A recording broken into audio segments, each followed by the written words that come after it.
I'd like to give you a little trip through my progress in chasing as I had learned it. My first piece is this tumbler, and I made this after I first learned how to raise cups. This is actually a copper piece, and I had designed this to emulate a Inca piece that I had seen in the Metropolitan Museum of Art. Uh, this is right after I had learned to make a few tools, so I really didn't have anything more than a few nail punches and a few bowl tools with which I made this little star pattern in the bottom of the cup.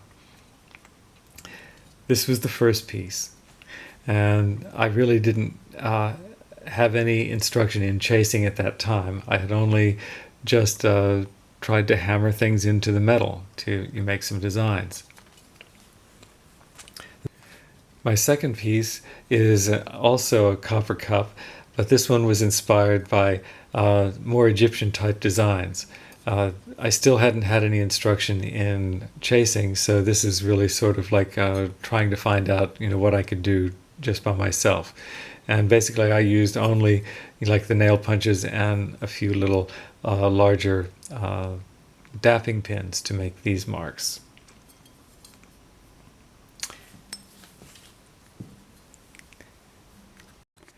I took a class in chasing and learned how to make the actual chasing and lining tool. The first piece that I made in that class is this wine cup. This one is based on a Greek design of like eggs and darts, and it has a more sculptural kind of scroll and leaf pattern as a border at the top. This particular cup is made of pure silver. It's a copy of my original, and it is lined with 24 karat gold. Once I had finished the cup, I also made a saucer. And the saucer is the same design, but I just sort of flattened it out and made it match so that when I put the cup on it, all of the leaves would line up with each other.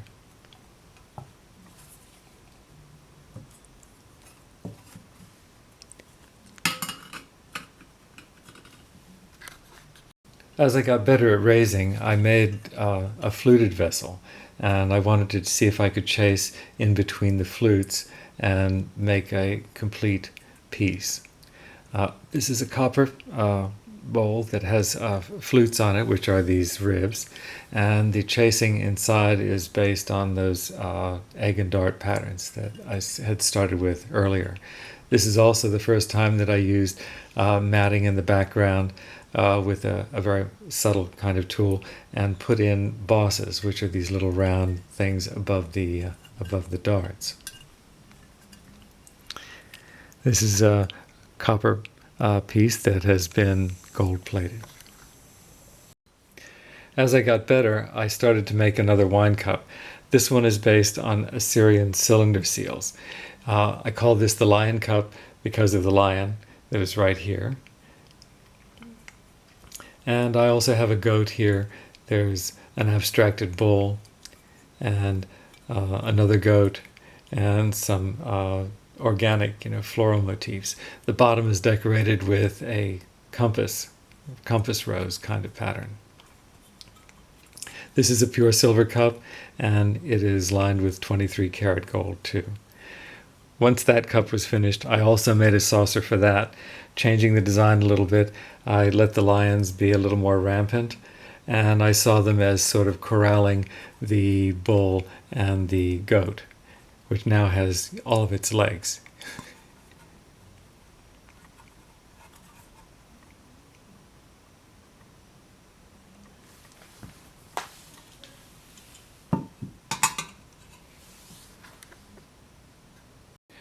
The next piece of work was also inspired by something I saw at the Met, which was an elephant tusk that had been carved with geometric shapes that had all kinds of animals in them.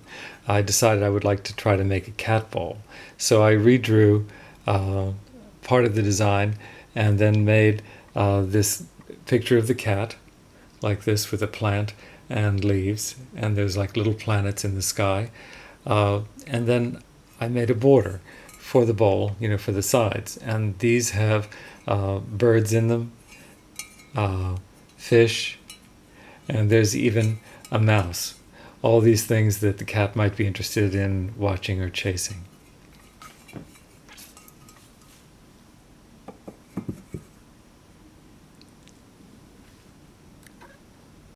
The next project was also a wine cup.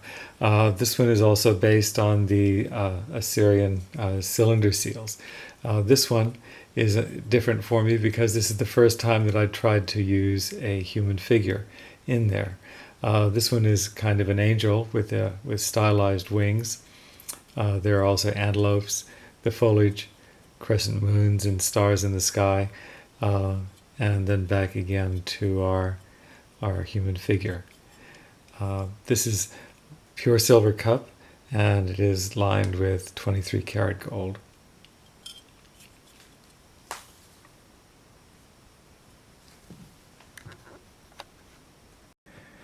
Last winter I started to make a sterling silver cup, and this one started out as a 7-inch circle, which I raised up into a slight vase shape, and then I wanted to have short flutes in it and put my bosses in as well. So this is what happened with that. This is a sterling silver piece, and it has flutes that sort of have a leaf kind of base, and then there are little darts of diamonds and the bosses with some matting, behind them. I call this my beer mug.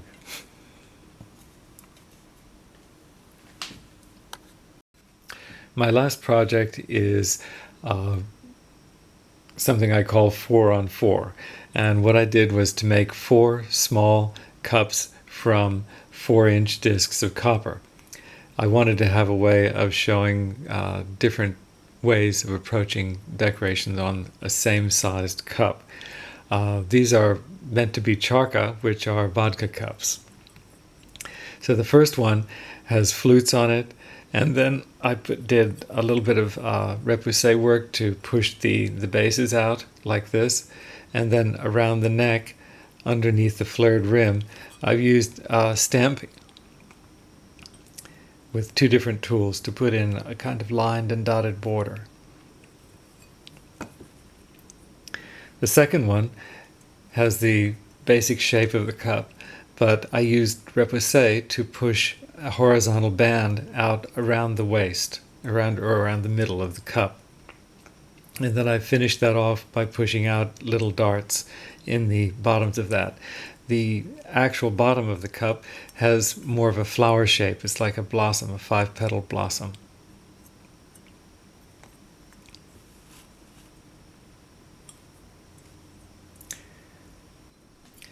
The third cup is something with gadroons on it. Gadroons are expanded lines. It's sort of the reverse of fluting. It gives the vessel a kind of ballooning effect. There's also a chased border of little circles at the top and lines at the base.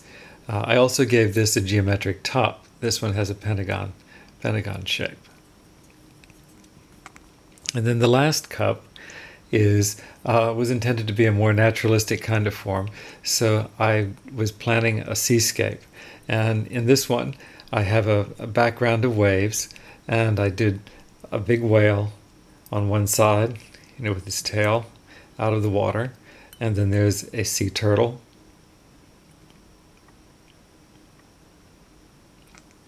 and a little further on there is a fish. And that finishes the set of 4.